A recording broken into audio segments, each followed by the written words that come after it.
Y vamos a estar hablando acerca de la entrada triunfal. ¿Ves? Es el pasaje que nos habla acerca de Jesús entrando a Jerusalén. Es de suma importancia porque es la última semana del ministerio del Señor Jesús. Unos meses atrás, Él tuvo que estar, digámoslo así, fuera de los reflectores, fuera de la atención pública.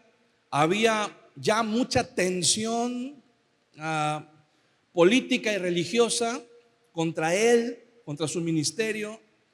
Herodes ya lo estaba buscando, ya había llegado a irritar a Herodes, y Herodes ya lo estaba buscando. Herodes, el que la Biblia le llama el tetrarca, el que mandó decapitar a Juan el Bautista. ¿Por qué? Porque la gente decía que como Jesús se parecía mucho a Juan físicamente y su mensaje era el mismo, entonces mucha gente decía que Jesús era Juan que había resucitado de entre los muertos. Y entonces, obviamente, Herodes mandó decapitar a Juan porque su mensaje le confrontaba. Y entonces la gente viene y le dice: oye, ahí anda uno predicando lo mismito que predicaba Juan y se parece un montón. Entonces ya se anda corriendo el rumor, ¿verdad?, de que Dios levantó de los muertos a Juan para seguirte señalando tu pecado. Y entonces Jesús pues tuvo que andar ahí medio de un lugar a otro, ¿verdad? Dice la Biblia que se apartó de las regiones desérticas. Además, los fariseos ya lo tenían bien triangulado sus viajes. Dice la Biblia que en el lugar donde él llegaba ya había un grupo de fariseos que lo estaban esperando para confrontarlo. Entonces ya era una persecución muy marcada. Entonces Jesús evitaba ese tipo de confrontaciones y dice que se retiró durante un periodo aproximado de 6 meses, por lo que la Escritura nos relata. Durante 6 meses se fue a las regiones donde al principio había predicado y bautizado Juan, en las regiones que estaban entre Judea y Perea, en las orillas del río Jordán. Y durante algunas festividades, partiendo desde ahí, desde ese lugar, fue a Jerusalén.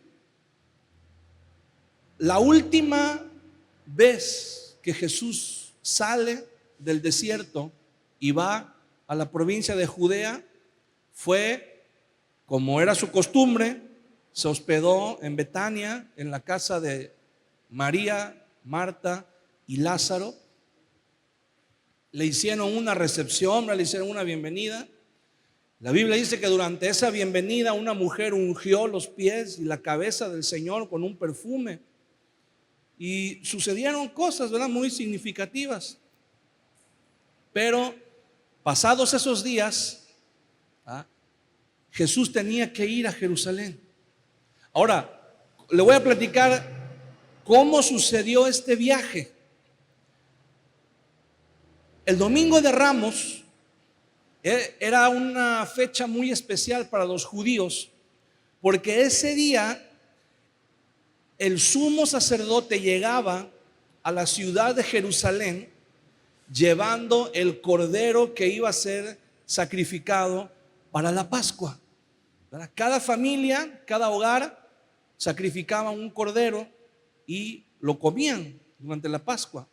Pero de manera simbólica, el sumo sacerdote también llevaba un cordero para ser sacrificado al templo, y ese día el sumo sacerdote llegaba a la ciudad de Jerusalén y la gente lo recibía con una fiesta, pues, con un gozo de que se iba a llevar a cabo la fiesta de la Pascua. Todos los rabinos famosos iban a Jerusalén también en esa fecha. la costumbre era que cuando un rabino iba a Jerusalén a festejar la Pascua, todos sus discípulos viajaban con él, lo acompañaban en el viaje, y los discípulos que vivían en Jerusalén, pues lo esperaban para hospedarlo o lo esperaban para recibirlo ahí con una comitiva. Y digamos que sin que fuera algo oficial, nada más, como diríamos por acá, por estos rumbos, sin querer queriendo, se suscitaba un fenómeno que era ver qué rabino tenía más seguidores, más discípulos. Era algo que sucedía sin que nadie lo buscara, sin que nadie lo provocara. Era la tradición, los rabinos iban junto con sus discípulos.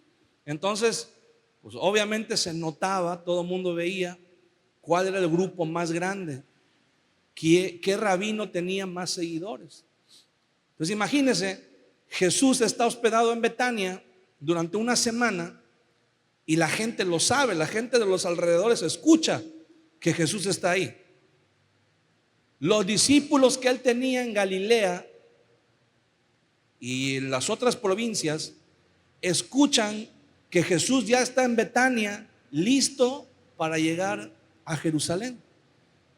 Y entonces viene una gran comitiva de gente de Galilea para entrar junto con él.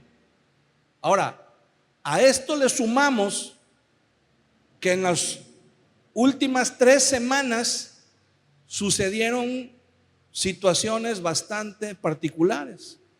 Cuando Jesús iba pasando por Jericó apenas unas semanas atrás, un personaje llamado Bartimeo, que llevaba toda la vida mendigando, siendo ciego, recibió la vista. Y ese fue un milagro que sacudió a todos los alrededores. Bartimeo recobró la vista. O sea, era algo increíble, un milagro tremendo que Jesús hizo. Y también en esos mismos días acababa de suceder el episodio de la resurrección de Lázaro. Entonces, 2 de los milagros más fuertes que Jesús hizo en todo su ministerio sucedieron apenas 3 semanas antes de la entrada triunfal a Jerusalén. Entonces, toda la gente que escuchó de esos milagros y los que estuvieron ahí, los que estuvieron en el velorio de Lázaro y después lo vieron sentado a la mesa comiendo con Jesús, la gente que toda la vida había pasado por el camino y habían visto al ciego Bartimeo pidiendo limosna y de repente lo ven caminando junto con Jesús con la vista completamente restaurada. Entonces imagínense, toda esa multitud, toda esa gente supo que ese día Jesús iba a ir a Jerusalén y todos fueron con él. Además de que la gente que ya estaba en Jerusalén sabían que Jesús iba a llegar. Y entonces cuando iban llegando a Jerusalén, obviamente hubo una situación que se salió de control por completo. Dice, bueno, vamos a leer lo que dice el texto bíblico. Dice, vamos a leer la versión de la Reina Valera. Cuando se acercaron a Jerusalén y vinieron a Betfagé, al monte de los olivos, Jesús envió 2 discípulos diciéndoles: id a la aldea que está enfrente de vosotros y luego hallaréis un asna atada y un pollino con ella. Desatadla y traédmelos. Y si alguien os dijere algo, decid: el Señor los necesita, y luego los enviará. Todo esto aconteció para que se cumpliese lo dicho por el profeta cuando dijo: decid a la hija de Sión, he aquí tu rey viene a ti, manso y sentado sobre una asna, sobre un pollino, hijo de animal de carga. Y los discípulos fueron e hicieron como Jesús les mandó. Trajeron el asna y el pollino y pusieron sobre ellos sus mantos, y él se sentó encima. Y la multitud, que era muy numerosa, tendía sus mantos en el camino y otros cortaban ramas de los árboles y las tendían en el camino. Y la gente que entraba adelante y la gente que iba adelante y la gente que iba detrás aclamaba diciendo: Hosana al Hijo de David, bendito el que viene en el nombre del Señor, Hosana en las alturas. Cuando entró él en Jerusalén, toda la ciudad se conmovió diciendo: ¿quién es este? Y la gente decía: este es Jesús, el profeta de Nazaret de Galilea. Amén. Dice la Biblia, a grandes rasgos, sin entrar en mucho detalle, que toda la ciudad se conmovió. La última vez que el mismo evangelio de Mateo dice que toda la ciudad fue estremecida es cuando los magos llegan de Oriente y le dicen a Herodes que vienen a adorar al rey de los judíos que ha nacido. Entonces dice que Herodes junto con toda la ciudad de Jerusalén se conmovieron, se estremecieron, se turbaron porque les estaban hablando de un rey y ellos no sabían, ellos solamente conocían a Herodes como rey. Entonces, la misma expresión se usa cuando Jesús entra en Jerusalén. La ciudad se conmovió, la ciudad se estremeció. ¿Cómo era posible que un solo hombre provocara tanta conmoción? ¿Cómo era posible que de repente, en un momento, toda la gente se olvidó? Es más, le voy a decir algo. Jesús hizo una jugada por ahí que les cambió la jugada a los sacerdotes. En el monte que está enfrente de Jerusalén, la tradición era que el sumo sacerdote iba y tomaba un asno, y montado en un asno entraba el sumo sacerdote a la ciudad de Jerusalén, anunciándole a la gente que llevaba el cordero para ser sacrificado en la Pascua, y la gente celebraba.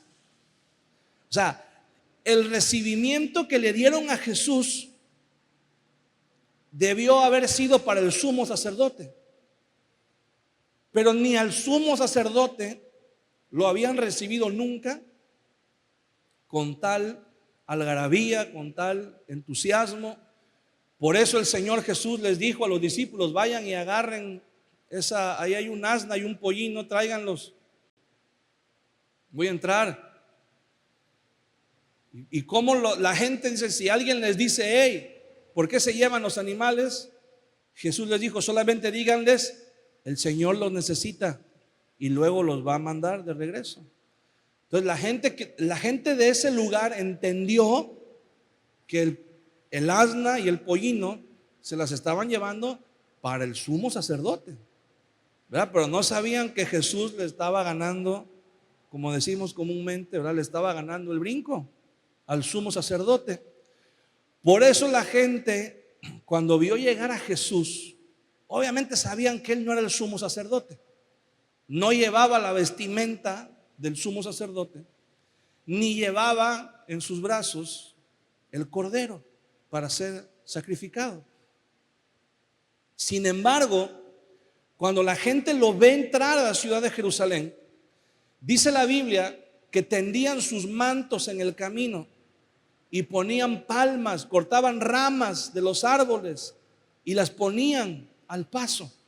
Eso solamente se hacía a los reyes. En el Antiguo Testamento hay algunas referencias de que esa era la manera como recibían a los reyes. Hay una referencia,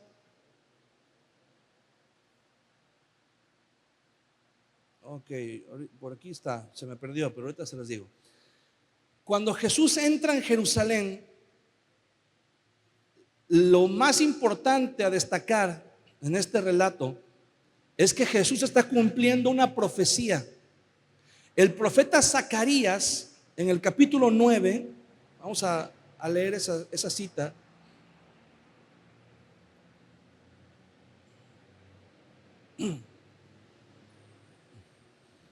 El profeta Zacarías dice, Zacarías 9:9,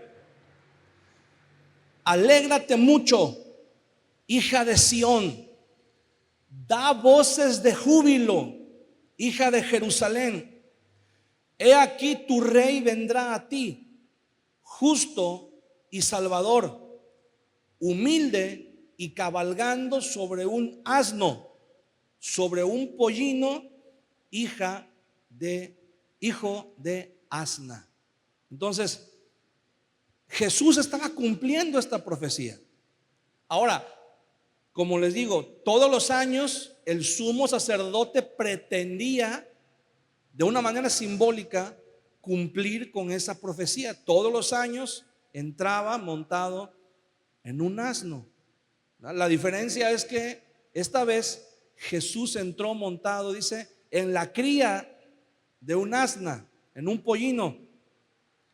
El evangelio de Marcos y en el evangelio de Lucas aclaran específicamente, dicen que ese animal no había sido montado nunca por nadie. De ahí que hayan llevado también al asna, para que el animalito, ¿verdad?, que todavía no estaba bien domesticado, al ver a la multitud y escuchar el ruido, pues no entrara en pánico. Entonces Jesús entra a Jerusalén y cumple esta profecía. Y se cumple incluso los detalles cuando el profeta dice, alégrate mucho, hija de Sión. La hija de Sión se está refiriendo a Jerusalén. Da voces de júbilo, hija de Jerusalén. ¿Ah? Dice, porque tu rey viene a ti, justo y salvador, humilde y cabalgando sobre un asno, sobre un pollino, hijo de asna. En la antigüedad, la gente usaba en esa región los asnos, ¿verdad? La realeza o los sacerdotes usaban los asnos, hasta que llegó el rey Salomón. Y el rey Salomón, en sus relaciones internacionales que tenía, pues introdujo el uso de los caballos. Y entonces ahora empezaron a usar los caballos, pero de una manera simbólica, representando la humildad. Los sumos sacerdotes seguían usando los asnos para trasladarse, para montarlos. Cuando un rey se acercaba a una ciudad y entraba en una ciudad montado en un caballo, eso era señal de conquista, eso era señal de poderío. Hasta el día de hoy en algunas ciudades de Europa están los famosos arcos del triunfo, ¿verdad? Hay uno muy famoso en París, el Arco del Triunfo, y en varias ciudades de Europa, en donde están representadas las conquistas de algunos emperadores romanos. Y hay unos relieves en donde se ve, ¿verdad?, al emperador, al general, entrando a caballo, y detrás de él viene el ejército. Incluso en algunos relieves detrás de él vienen los esclavos, ¿verdad?, la gente que fue conquistada en la batalla, que fue conquistada en la guerra. Entonces, cuando los generales entraban o los reyes entraban a la ciudad montados a caballo, significaba poder, conquista, autoridad. Pero Jesús entró a la ciudad de Jerusalén como Zacarías lo profetizó casi 600 años antes. Humilde, salvador, pero humilde. Él era el verdadero conquistador, dice ahí. La palabra salvador significa el que rescata, el que viene con el poder para rescatar. pero al mismo tiempo humilde. Aunque Jesús recibió el recibimiento que recibía un rey, el recibimiento de un rey. Jesús recibió, ¿verdad?, las voces, las aclamaciones. Dice que, escuche bien, la gente cuando vio a Jesús entrar en la ciudad de Jerusalén, dice que ellos gritaban, versículo 9, y la gente que iba delante y la que iba detrás aclamaban diciendo: Hosana al Hijo de David. Estas exclamaciones son de mucha importancia. La palabra Hosana, que después se convirtió en una expresión de alabanza, de júbilo, pero la raíz de la palabra Hosana es un grito de ayuda, es un grito de auxilio. La palabra Hosana significa sálvanos ya, sálvanos ahora, rescátanos ahora. Están diciendo Hosana al Hijo de David. El Hijo de David era una expresión con la cual ellos se referían al Mesías, al enviado de Dios.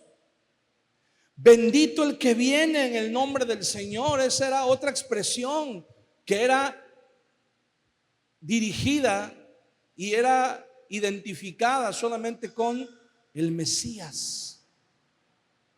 Le estaban diciendo a Jesús: nosotros creemos que tú eres el que nos puede salvar. Nosotros creemos que tú eres el que viene en el nombre del Señor, que tú eres el enviado de Dios.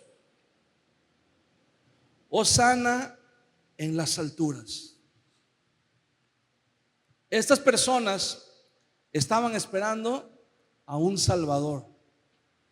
Estaban esperando a alguien que viniera con el poder suficiente. Fíjese bien, en toda la historia del pueblo de Israel es una historia de lucha, es una historia de opresión, de conquistas. El pueblo de Israel fueron siempre un pueblo muy valiente, muy aguerrido. Los ejércitos y los imperios que conquistaron y que sometieron al pueblo judío no la tuvieron fácil nunca. El pueblo judío era un pueblo que estaba forjado en la batalla, en la guerra. Y no solamente eran aguerridos, sino que en toda la historia podemos ver que también desarrollaron una estrategia para la guerra increíble, impresionante. Hace un tiempo estaba viendo un documental en la televisión en donde entrevistaban a un militar, a un jefe militar de Israel, y le preguntaban: ¿cómo es posible que ustedes vivan toda la vida con la amenaza de guerra de los enemigos, de todos los que están alrededor de ustedes?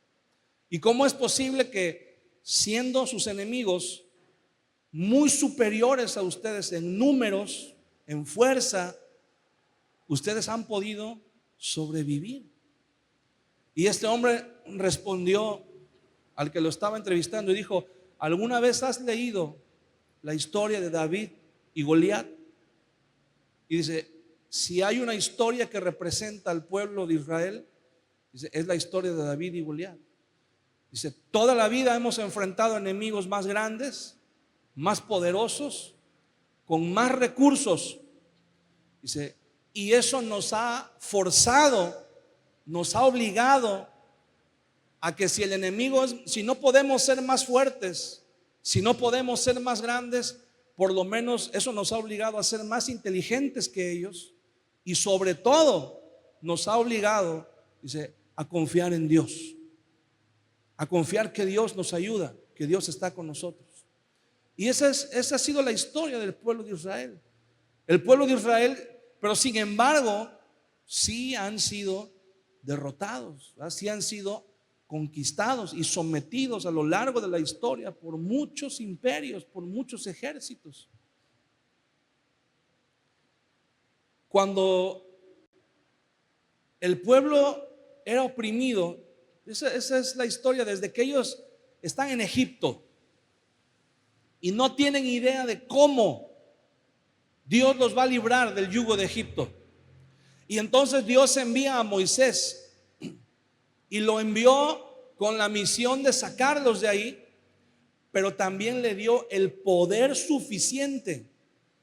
Al principio, imagínense cuando Moisés llegó y reunió a todos los ancianos de Israel y les dijo: Dios me envió para que yo le diga a Faraón que los deje libres. Y ellos dijeron: ¿cómo Faraón te va a hacer caso a ti? ¿Qué tienes? ¿Acaso tienes un ejército más grande que el de Faraón? ¿Acaso tienes un arma secreta? ¿Acaso tienes algún poder sobrenatural, verdad? ¿Qué es lo que tienes? El mismo Faraón, ¿verdad? Cuando Moisés llega y dice: mira, vengo a que dejes ir al pueblo porque Dios, y al mismo Faraón dice: ¿quién es Dios? ¿Quién es Jehová para que yo le obedezca? ¿Qué es lo que tuvo que hacer Moisés? Demostrarle a Faraón el poder de Dios que lo respaldaba.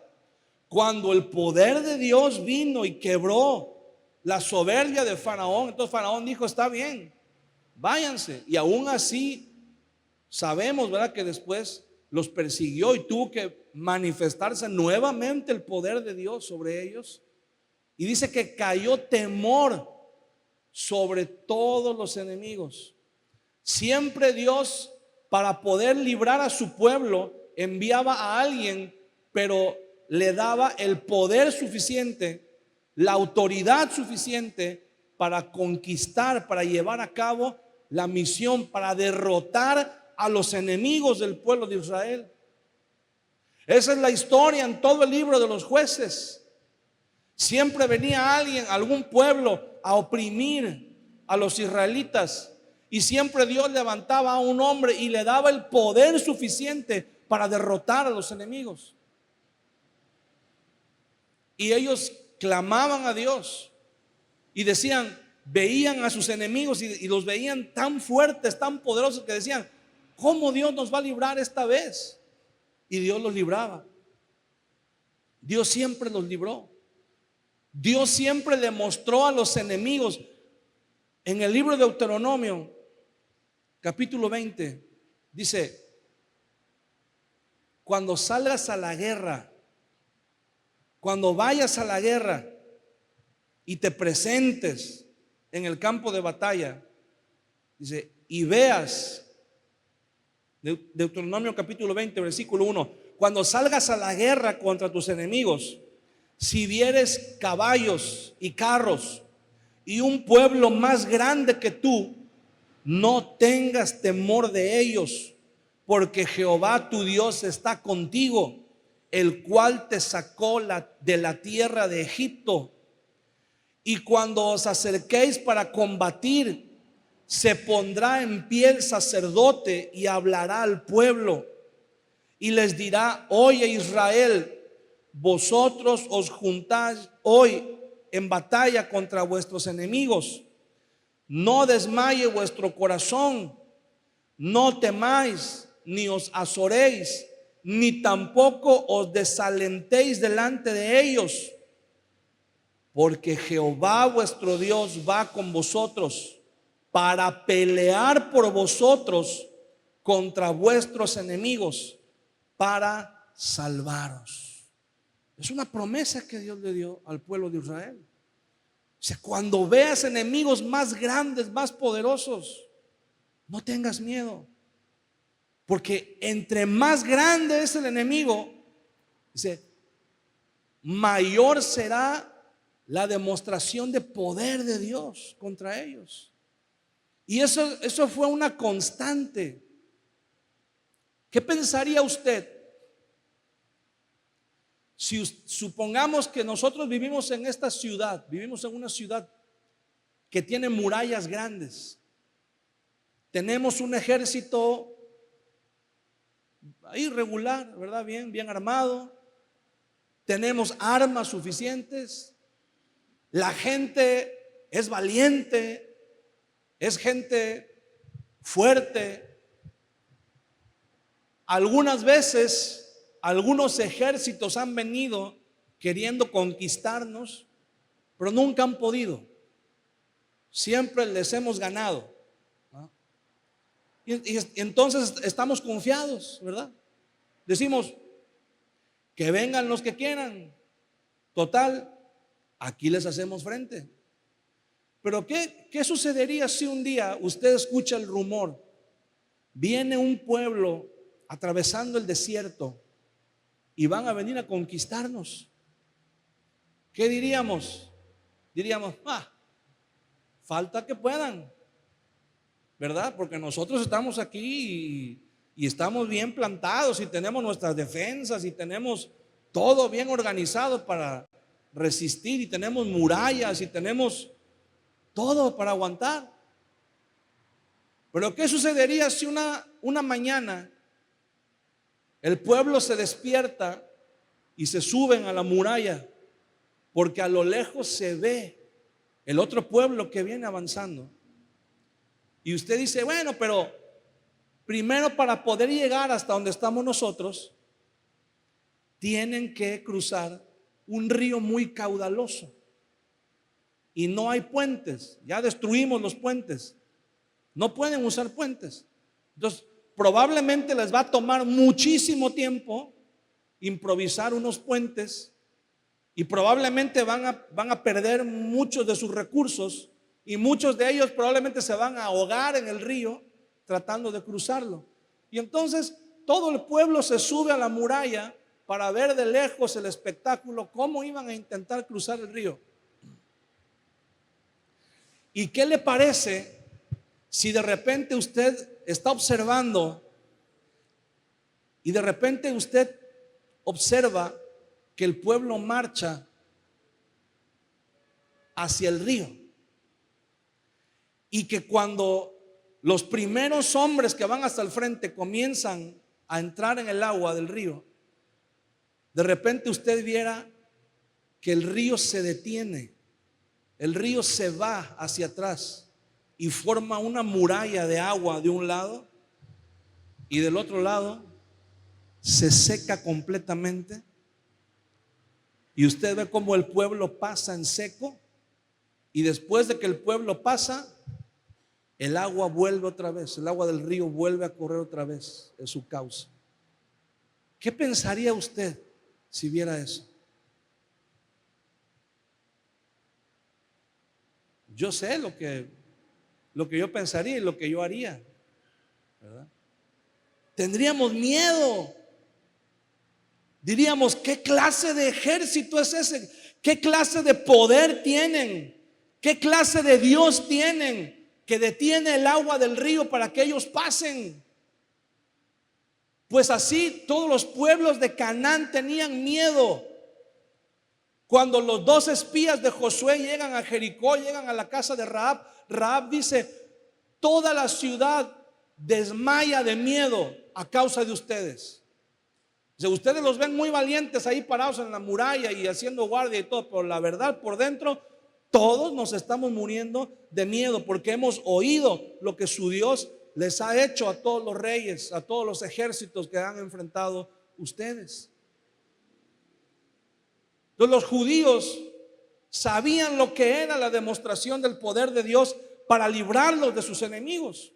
Y en ese momento ellos tenían un enemigo bastante fastidioso, que eran los romanos.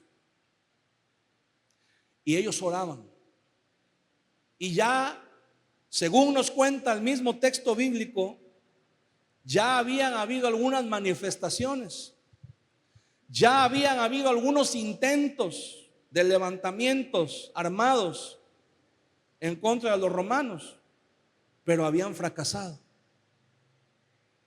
Y entonces se levanta un hombre llamado Jesús de Nazaret y llega un día a la ciudad de Jerusalén, un domingo de Ramos, y toda la ciudad se estremece. Y cuando ellos ven que toda la ciudad se conmueve, que toda la ciudad entra en un estado de euforia, Cuando los demás rabinos ven que todo el pueblo se va con un rabino diferente y todos los rabinos dicen: ¿y qué está pasando? ¿Qué tiene esa persona que todo el mundo se va detrás de él? ¿Qué le sucede? ¿Qué trae pues? Y la gente comienza a clamar y a decirle: Hijo de David, hosana al Hijo de David, bendito el que viene en el nombre de Dios. Hermano, ¿usted cree que Jesús no se dio cuenta que en ese momento la gente hubiera hecho lo que Él les hubiera dicho? En ese momento Jesús tenía el control, la influencia suficiente. Si en ese momento Jesús hubiera dicho: hey, nos vamos a la guerra contra los romanos, todo el pueblo hubiera ido con él, todo el pueblo lo hubiera seguido. El problema era que el pueblo estaba dividido. Había grupos, había facciones diferentes. Por eso no podían hacerle frente a los romanos. Pero cuando Jesús llegó, dice la Biblia, toda la ciudad se estremeció, toda la ciudad se conmovió. Ahora, los romanos habían conquistado. Los romanos tenían el control, tenían el poder. Cuando llegaban las fechas de la Pascua, unos meses antes de la Pascua, fíjese bien, Herodes el Grande había construido, o más bien había remodelado el templo de Jerusalén. El templo de Jerusalén en tiempos de Jesús no tenía comparación. En la antigüedad no hubo ningún templo que se pudiera siquiera acercar al templo de Herodes, al templo que Herodes hizo. Estaba construido sobre una explanada de 15 hectáreas. Era el terreno del templo, eran 15 hectáreas. Y estaba hecho de oro y de mármol. Era algo,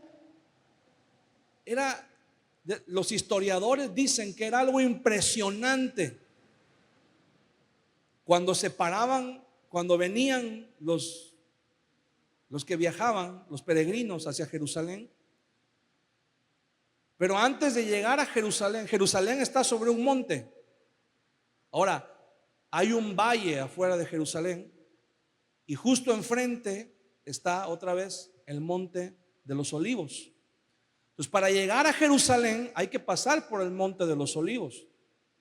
Los historiadores dicen que pararse al mediodía en el monte de los Olivos y ver hacia el templo de Jerusalén, que era de oro y de mármol, los historiadores dicen que era un espectáculo increíble ver el reflejo de la luz del sol en el templo.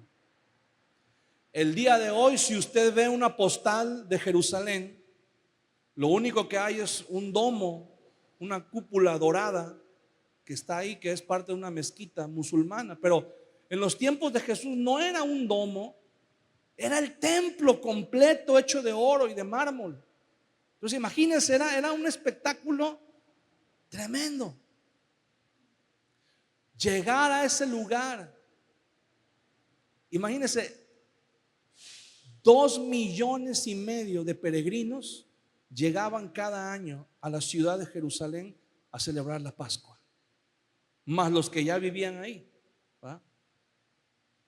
Ahora, junto al templo también los romanos habían construido una fortaleza militar que se llamaba la Torre de Antonio.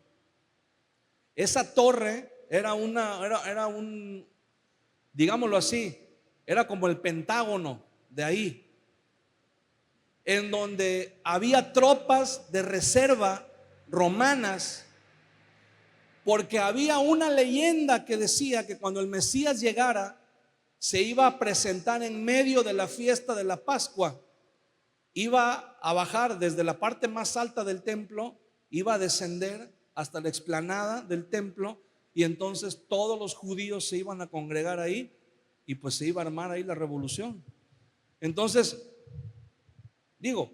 Los romanos no creían en esas leyendas, pero decían, pero por si las moscas a alguien se le ocurre decir que sí pasó, mandaban una fuerza militar extra, más los que ya estaban ahí en Jerusalén, pero mandaban una fuerza militar de reserva para que estuvieran ahí en la torre, y habían construido un túnel para que si había un motín en el templo, ellos desde la torre de Antonio podían entrar por un túnel hasta el atrio del templo para tomar el control.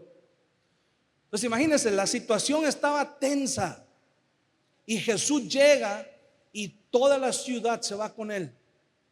Entonces se encendieron las luces de alerta de los romanos y se encendieron las luces de alerta de los judíos también. En esa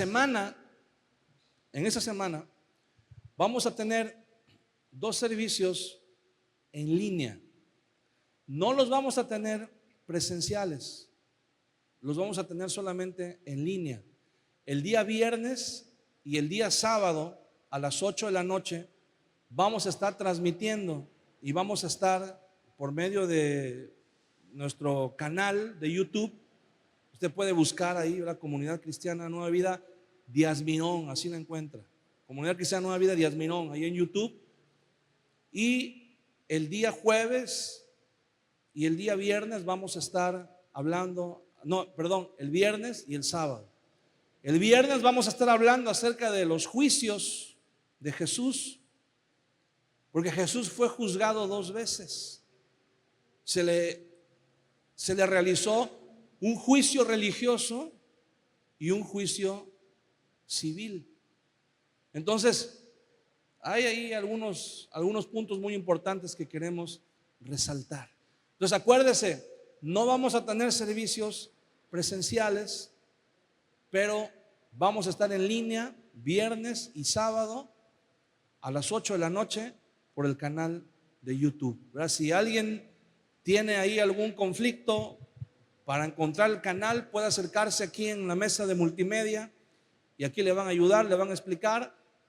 De todos modos, ¿verdad? Se va a estar mandando a los grupos de WhatsApp, se va a estar mandando a la página de Facebook de la iglesia también el enlace para que usted pueda entrar y ver la transmisión en vivo. Acuérdese, viernes y sábado, esta semana que viene, viernes y sábado a las 8 de la noche vamos a estar teniendo esos temas que van a estar muy interesantes. Y el siguiente domingo, o sea, el próximo domingo en 8 días, vamos a estar aquí teniendo nuestro servicio de resurrección y vamos a tomar la Santa Cena. Así que no se lo pierda, va a estar muy interesante, ¿verdad? ¿Por qué lo hacemos en línea? Porque sabemos que muchos, ¿verdad? A lo mejor en estas fechas reciben visitas o tienen tiempo para pasarlo con la familia. Tal vez nunca hay tiempo para estar con la familia y en estos días nos podemos dar el tiempo.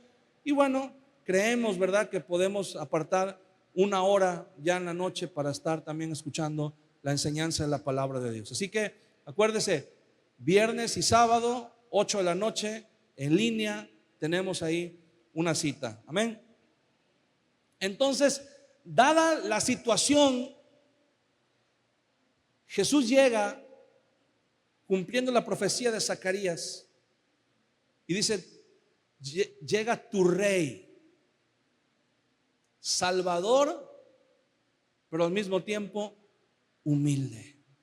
Hermano, ¿qué necesitamos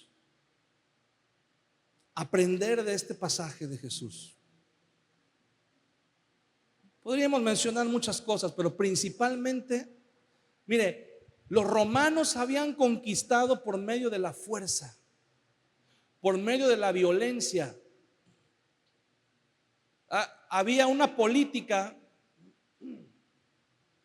que los romanos le llamaban la Pax Romana, o sea, la paz romana, pero en latín se escribe con X en lugar de Z, pero es lo mismo, ¿verdad? La paz romana le llamaban ellos, pero había una situación ahí bien particular, que la paz romana solamente venía después de una batalla.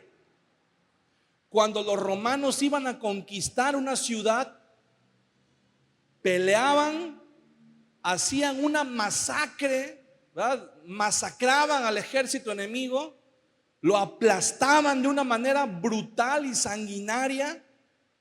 Y ya que estaba todo el campo de batalla lleno de sangre y de cadáveres y de gente todo muerta y todo ahí, decían: ya hay paz, ahora sí hay paz, ¿verdad? Había paz, pero ¿cuál había sido el precio de esa paz? Una masacre. Y hermano, eso no es paz. ¿Usted cree que después de masacrar a un ejército, usted cree que después de masacrar a un pueblo, los romanos conquistaban y decían: ahora sí ya tenemos paz, ya podemos ser amigos todos? Claro que no.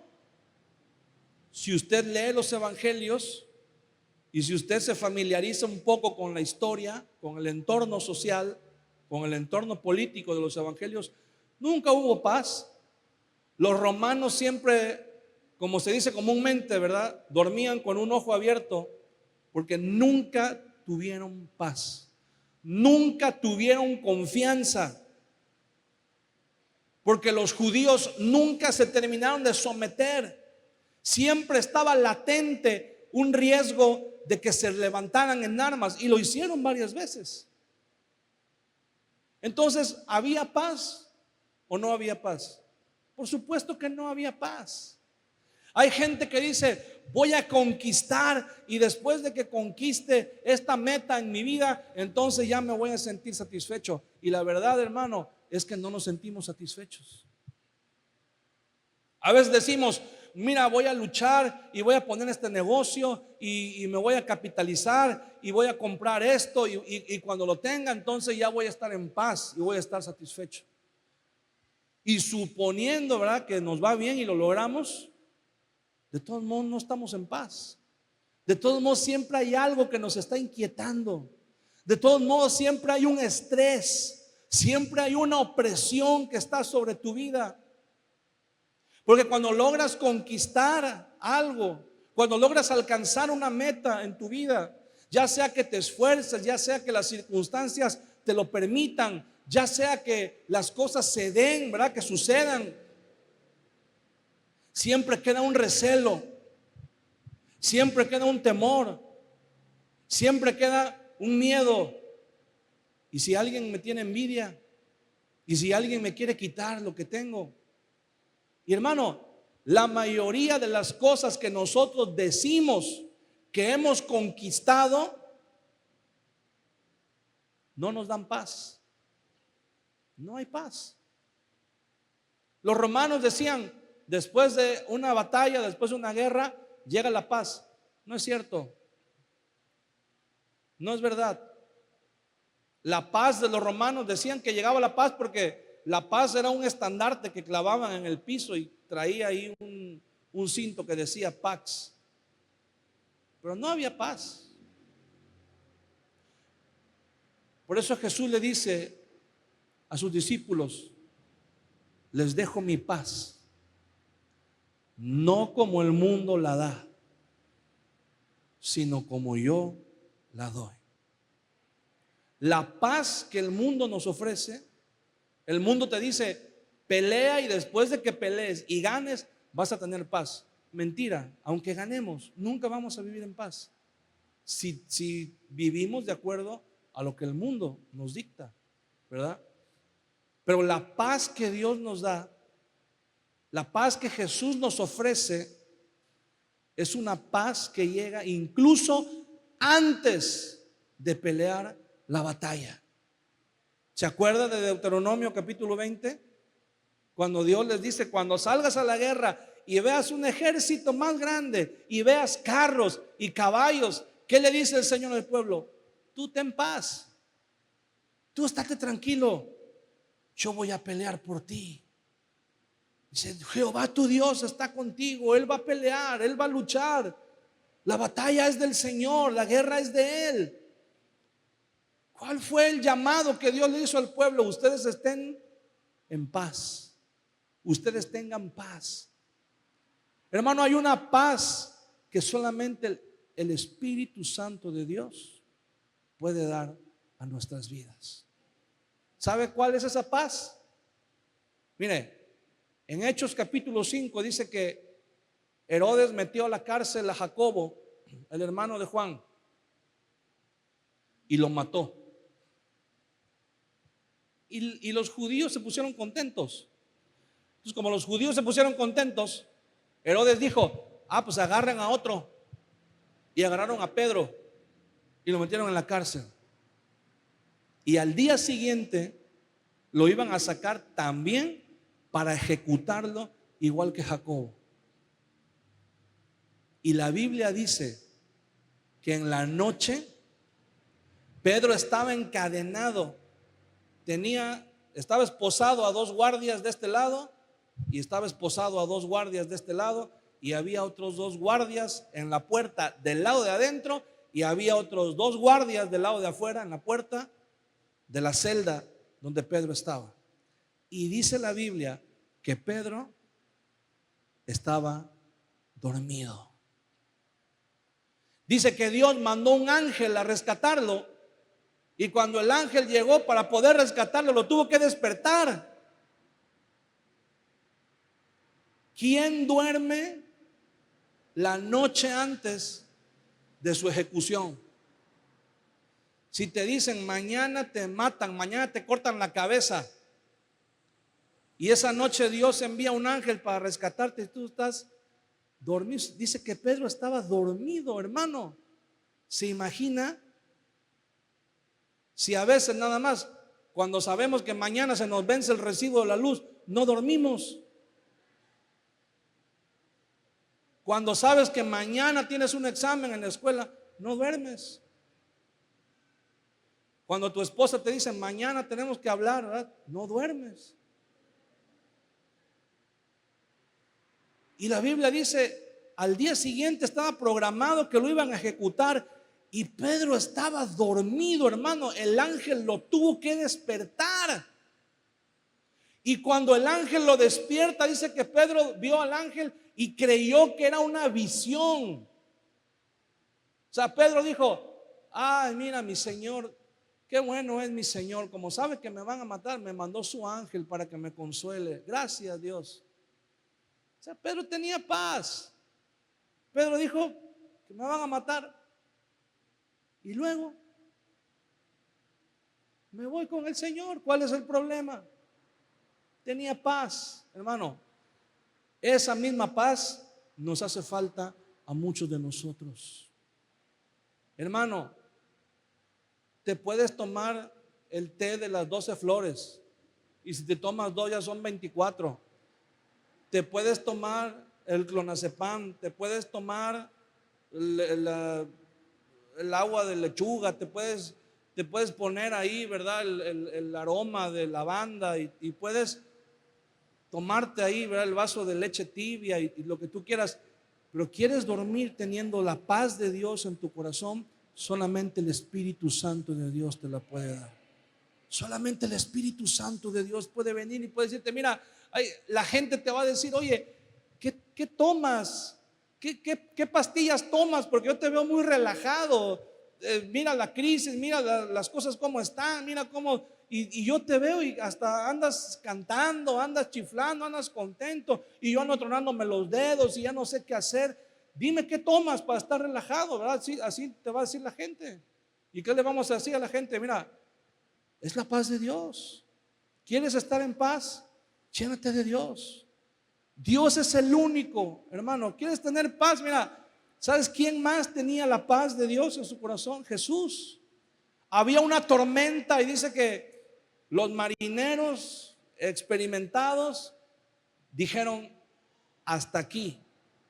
Un marinero conoce su barco, y ellos dijeron: este barco no aguanta ni 10 minutos más, se va a partir. Y despertaron al Señor, pero no lo despertaron para que calmara la tormenta. Ellos no sabían que Él iba a calmar la tormenta. Ellos lo despertaron para decir: Señor, agárrate una tabla o agárrate un barril o agárrate algo para que no te ahogues, porque el barco se va a partir, vamos a naufragar. Pero lo que llama la atención de este pasaje es que lo tuvieron que despertar. Él estaba dormido, él tenía paz, él tenía la paz de Dios en su corazón, él sabía en qué Dios él confiaba. Cuando tú conoces a Dios, hermano, cuando tú sabes la calidad y el poder de Dios que te respalda, eso nos da paz. Eso nos llena de paz. Los romanos confiaban en sus tropas de reserva, confiaban en sus estrategias de guerra, confiaban en sus armas, confiaban en su poder político. Ellos habían conquistado por medio de la fuerza. Los religiosos judíos habían conquistado por medio del miedo. Le infundían temor a la gente: si no nos obedeces, te vas al infierno. Si no nos obedeces, Dios va a estar enojado contigo. Y hay gente, hermano, que por tener paz trata de cumplir con todo lo que se le diga, ¿verdad? Con todo lo que se le imponga. Si le dice: mira, ¿sabes qué? Para que te vaya bien y para que estés bien, tienes que hacer esto y tienes que dar y tienes que pactar y tienes que traer una ofrenda y tienes que traer un cheque y tienes que traer esto y lo otro. Y hay gente, hermano, que lo hace, claro, coaccionados, ¿verdad? Y manipulados y engañados. Pero hay gente que lo hace buscando tener paz. Hay gente, hermano, que con temor da incluso hasta lo que no tiene, pretendiendo descansar, pretendiendo decir: voy a dar y mañana Dios me va a multiplicar, mañana Dios me va a bendecir. Y esa no es la razón, hermano, que tenemos para dar. Nosotros damos por agradecimiento, nosotros damos por amor, nosotros damos por obediencia a la palabra de Dios.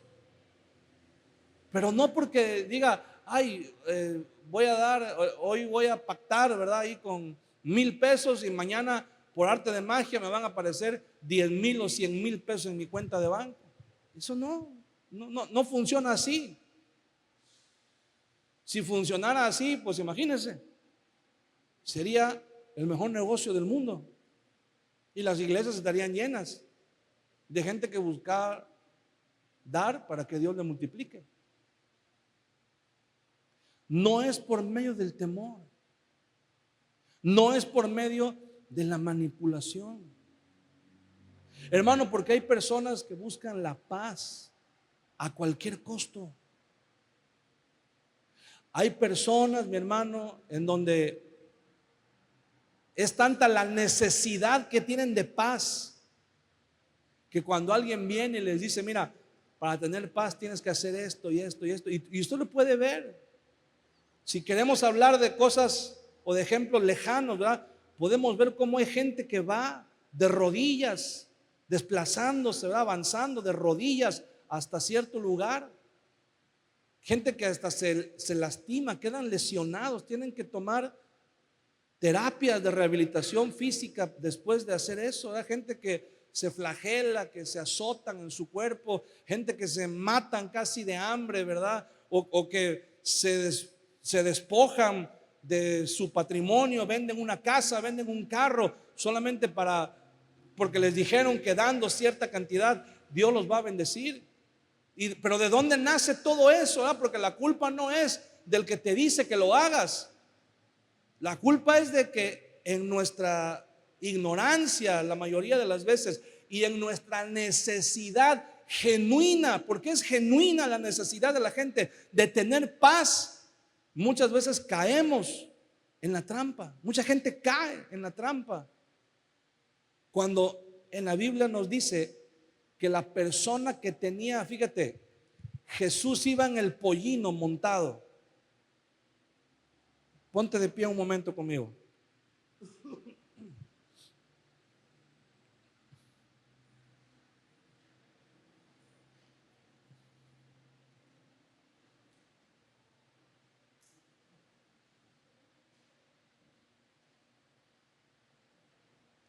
Dice la Biblia: he aquí, tu rey vendrá a ti, justo y salvador. La palabra salvador significa con el poder necesario para salvar. Con el poder, o sea, le está diciendo aquí Dios al pueblo: tu rey viene. Y ellos recibieron a Jesús. Y la profecía dice: y Él trae el poder necesario para salvarte. Pero después, justo después, donde dice justo y salvador, dice humilde. Ellos vieron a Jesús entrar y dijeron: pues sí, hijo de Dios y lo que tú quieras, bendito el que viene, enviado del Señor, y hosana en las alturas y todo, pero ¿dónde trae el poder? ¿Dónde trae el poder? Lo queremos ver. ¿Dónde está el poder?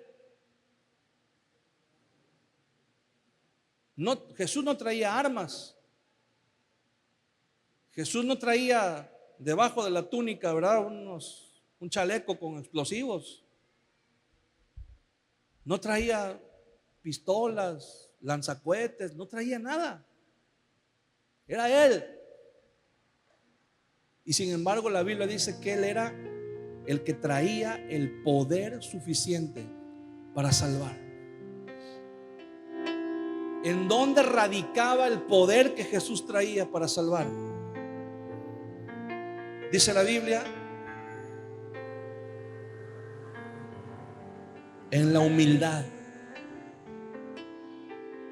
en su humildad. Él no entró como un general conquistador montando a caballo. Él no entró como el sumo sacerdote, ¿verdad?, diciendo: yo traigo aquí. No, no, Él no traía el cordero. Él era el cordero. Y entró. Y la ciudad se conmovió, la ciudad se estremeció. Y en los siguientes días Jesús se enfrentó a las autoridades religiosas corruptas en el templo. Las enfrentó. Y la gente por un momento tuvo la esperanza de decir: ahorita va a llamar a las armas a todos. Pero cuando lo vieron llegar al pretorio con las manos amarradas, con una corona de espinas, humillado, siendo víctima de burlas, de escarnios, de golpes, cuando vieron que sus seguidores más cercanos habían huido, cuando lo vieron, cuando los romanos lo exhibieron, cuando Pilato dice: he ahí el hombre, y le quitan la túnica que le habían puesto, y la gente lo ve con la piel desgarrada, los huesos estaban a la vista, tenía exposición de huesos, sus huesos se veían, su piel y sus músculos, sus tejidos habían sido rasgados, estaba prácticamente hecho jirones. Cuando la gente lo vio, la misma gente que había dicho: hosana en las alturas, hosana al hijo de David, bendito el que viene en el nombre del Señor, esa misma multitud, cuando Pilato les preguntó: ¿a quién quieren que deje en libertad? ¿A Jesús, que dice que es el rey de los judíos, o a Barrabás? La gente gritó: a Barrabás. Y cuando Pilato volvió a preguntar: ¿qué hago con este ahora? Y tal vez Pilato esperaba que la gente dijera: no, pues ya déjalo, ya pobrecito, ya qué más, ¿verdad? Ya. Ya qué peligro, qué amenaza puede representar un hombre en esas condiciones. Sin embargo, no conforme con eso, esa misma multitud comenzó a gritar: crucifícale, sácalo y que sea crucificado. La misma multitud, hermano, ¿cuántas veces nos emocionamos y decimos: sí, Dios es mi esperanza y estoy con Dios y mi fe y Él es el único y todo? Pero apenas vemos que las cosas no salen como nosotros queremos y nos olvidamos. Ya, un domingo que no vaya a la iglesia, ¿qué va a pasar? Y cuando te vienes a dar cuenta, ya no es un domingo, ya te fuiste el mes completo, o 2 meses, o 6 meses, o un año. Y los mismos que un día aclamamos a Jesús como hijo de David, como hijo de Dios, como nuestro Salvador, vemos, pero ¿dónde está el poder?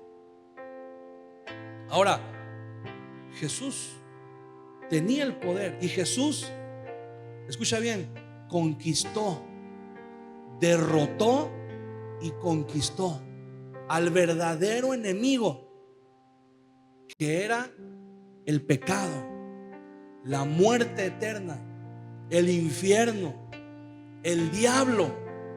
A esos enemigos fue a los que Jesús derrotó, y los derrotó, dice el apóstol Pablo, y los exhibió públicamente, triunfando sobre ellos en la cruz.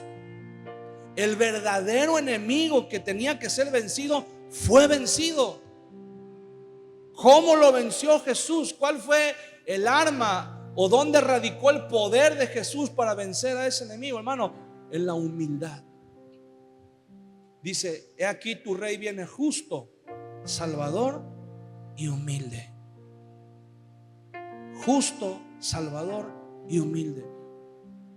La persona adecuada, con el poder necesario, pero humilde. Hermano, tenemos que tener esa humildad. Y la humildad de Jesús es que Él, sobre todas las demás opciones que había, Él eligió hacer la voluntad del Padre, hacer la voluntad de Dios. Esa fue la humildad de Jesús. ¿Cómo vamos nosotros a conquistar? ¿Cómo vas a conquistar tus miedos? ¿Cómo vas a conquistar las metas que te has trazado? Esos objetivos, esos propósitos que tienes en tu vida, en tu trabajo, en tu familia, ¿cómo los vas a alcanzar? No va a ser, hermano, con prepotencia. No va a ser, no te va a alcanzar con el coraje. No te va a alcanzar con tu valentía. No te va a alcanzar con tu fuerza de voluntad. Eso es bueno, pero no te va a alcanzar. Tenemos que tener la humildad que Jesús tuvo para someterse. Jesús, como ser humano, como hombre, pudo haber pensado: aquí está la gente, si yo los llamo ahorita, nos vamos todos a las armas y derrotamos a los romanos. Pero por dentro Él sabía que lo que tenía que hacer era ir a la cruz. Su victoria estaba en la cruz, y Él decidió entrar salvador, pero humilde, y caminar hacia la cruz. Y muchos de nosotros sabemos que nuestra victoria está en la cruz, pero no queremos reconocer, no queremos tener la humildad. Queremos pelear, queremos encontrar la paz después de una guerra, queremos encontrar la paz después de un ritual religioso, y ahí no está la paz. La paz solamente viene con la presencia de Dios sobre tu vida, cuando obedecemos a su palabra.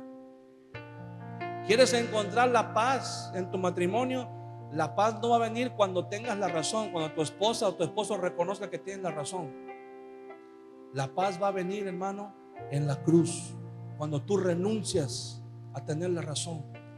Cuando tú dices, está bien, ahí muere, ya no voy a pelear, ahora voy a orar, voy a caminar hacia la cruz. ¿Cuándo vas a tener la victoria? Con tus hijos, con tu familia, en tu trabajo, en tu vida personal. No cuando demuestres que tienes la razón, no cuando demuestres que eres el más capaz, no cuando demuestres que tú eres el que manda, no cuando demuestres que tú eres el que tiene la fuerza. No, cuando vayamos a la cruz,